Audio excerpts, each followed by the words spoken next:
Instruction pipelining is the topic for this particular session. We know that pipeline operations can be categorized in two heads. One is the arithmetic pipelining and another one is the instruction pipelining. Arithmetic pipelining we have discussed in the other video.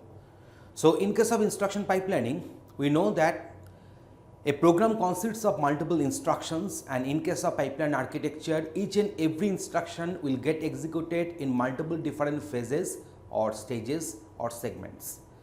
So, let us suppose we are having the four phases. Okay. So, segment number 1 is instruction fetch, where the instruction will be read from the computer's memory. Then the instruction will get decoded to get the meaning of the instruction. Then operand will be fetched. Operand means the data on which this instruction is supposed to work, and then execute and store. So, in this particular phase, the instruction will be working on the operand, result thus produced will be stored also. So, 4 segment pipeline. So, this is the diagram, this is a timing diagram where we have depicted that how the instructions are getting executed. So, instruction fetch for the first instruction, then it will in the second cycle it will go to the instruction decode, the second instruction will come to the instruction fetch, and in the third cycle the first instruction will go to the operand fetch, second instruction will come to the instruction decode, and third instruction will be coming for the instruction fetch. Obviously, we know that in case of pipeline architecture, instructions are getting executed phase-wise interleaved. Now, that is a certain condition. Say on the third instruction, this instruction is having the category branch or jump instruction, conditional or unconditional. Okay. Then what will happen? The linear or the sequential execution of instructions will get hampered for that. As a result of that, the next instruction, which is just after the third instruction in the program, will not get executed, because due to the presence of the jump or go to instruction, the program control is supposed to get transferred to a different memory space, target memory location. But that will remain unknown until I decode the branch instruction. So, the next instruction from the program will be fetched in the meantime. But after decoding, the processor will be able to understand that next instruction is not going to get its control. So, as a result of that, this instruction execution will be blocked, and these phases, these particular cycles will remain unutilized for the fourth instruction. So, after completion of the third instruction, when it will be sure that instruction control is going to that particular target address, then from the target address the next instruction will be fetched and the process will be resumed. This is known as pipeline stall. So, pipeline has got halted.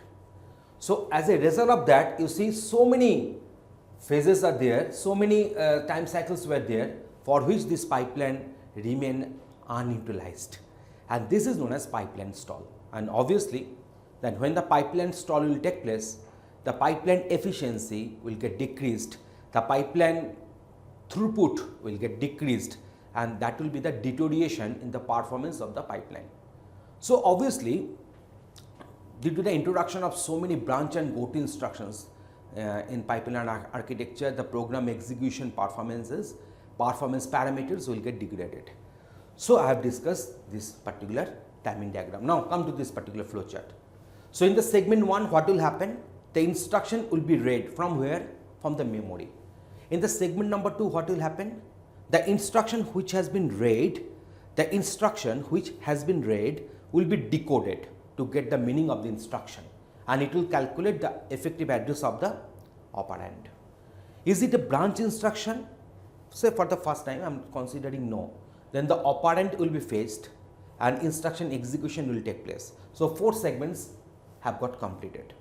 Now, it will check whether any interrupt is pending or not.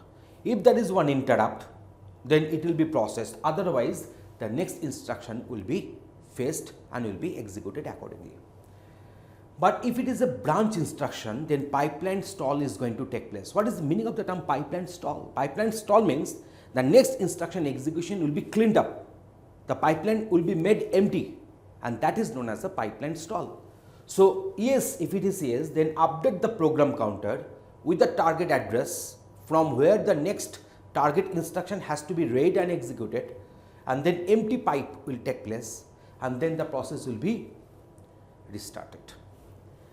And if interrupt has occurred, then also the program is now getting postponed or suspended. The program control will be going to where? To the interrupt handling routine.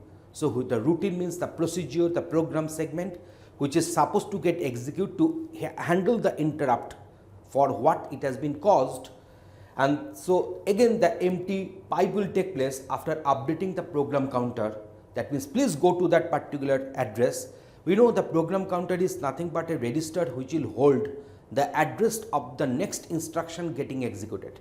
So the program counter has to be updated with the starting address of the interrupt handling routine, or it will go to the interrupt table. So now this update program counter will take place, and then empty pipe, again the pipeline stall is going to happen, and the process will be restarted again with the new target address, new target instruction from the address. So in this way the instruction pipeline will get executed.